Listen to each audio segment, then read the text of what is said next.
YouTube, how's it going? The Goat House is back with my New York Giants 2021 offseason rebuild, going through cap space situation, free agency, and the NFL draft. Doing this for every single team. We've done it for quite a few already. We also have loads of offseason content already on the channel and a lot more to come.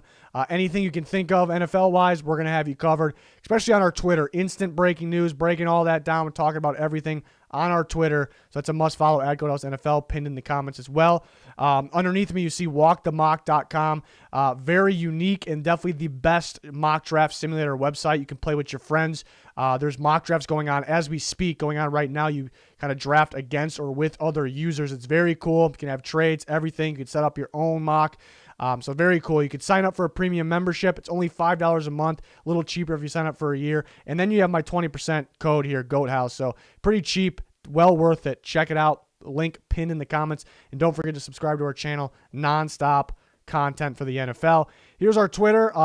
Constant talk here. And then we have a fan base bracket going on right now. In the Elite 8, we're going to keep going on. This will create a video as well. It's a little cheat sheet. I'll pin a link in the comments for this as well. This link in blue is restructure candidates and potential savings. But yeah, a lot going on this page. Definitely something to keep handy. New York Football Giants sitting at $4 million, not ideal in cap space. Around that area, could be a little more depending on what the team salary ends up being. We don't know that number yet. Usually we do, so it's a little frustrating this season because of the COVID situation, but we're going to be all right. So we want to be able to clear more money here. So that's what we're going to do. Cutting Golden Tate's a little tough because I like Golden Tate, fantastic player, still definitely a solid player. We're going to go ahead and cut him, though. Going to get younger at the receiver position to pair with the guys like Sterling Shepard, Darius Slayton, who have looked pretty damn good. So $8.5 million cleared. Nate Solder, get him out of here. He once was a good tackle, but once was. $6 million cleared there. Levine Toilolo, small name guy, kind of $2.95 million. Thank you. We'll take that.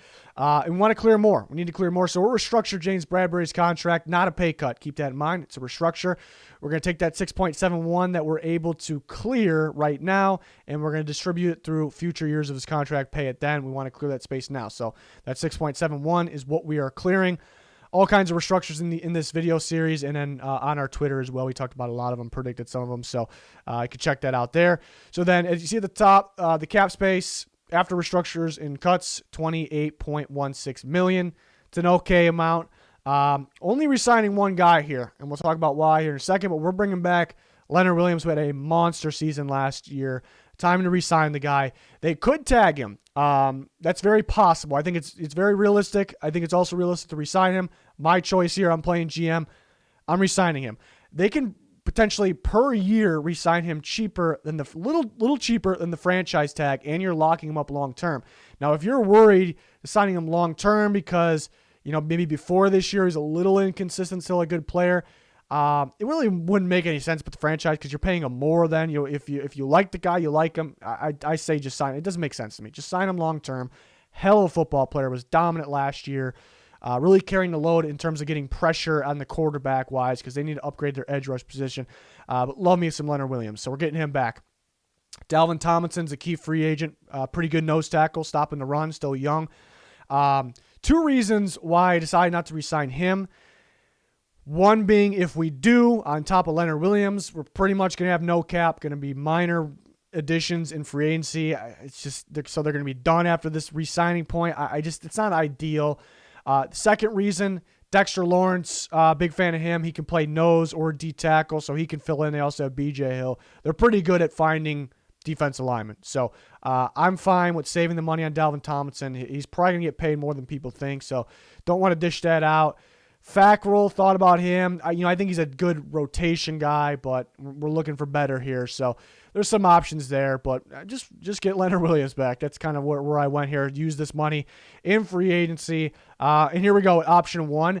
I think they'll be interested in Yannick Ngakoue. There's been some rumors in the past that he could be heading to New York, whether it's the Giants or the Jets. I think he would fit their scheme for sure. For sure. Yeah, playing 3-4 outside linebacker, edge rusher in their scheme.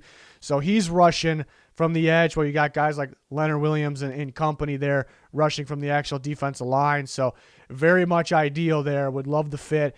We need our receiver. A lot of those top receivers that after getting Ngakoue, we wouldn't be able to pay anyways. But And this might be best case too with this cap space. We gotta, it's gonna be tight cap wise, but so we might have to kind of get a middle guy here. Marvin Jones can still ball, so that'd be a really good addition there. The only thing is maybe you want a little younger guy. That could be in another scenario, but I like Marvin Jones. Has been playing very well. Then you grab a tackle because remember free agencies before the draft. We're going to need a right tackle. Jermaine Ifedi can play right tackle. Obviously, you can find better, and there's not too many options out there, and you're a little low on cap. So grab a guy like this, and then we'll see what we can do in the draft as well. And then we go to the draft. And Micah Parsons, realistic that he can be on the board. He fills in an inside linebacker, will be involved in the blitz and stopping the run in this scheme. So you're getting pressure from Leonard Williams up front. And you're getting pressure from Yannick Ngakoue off the edge. And then from the inside, Micah Parsons. So love those fits. James Hudson, a guy that's soaring up boards, could go in the second round.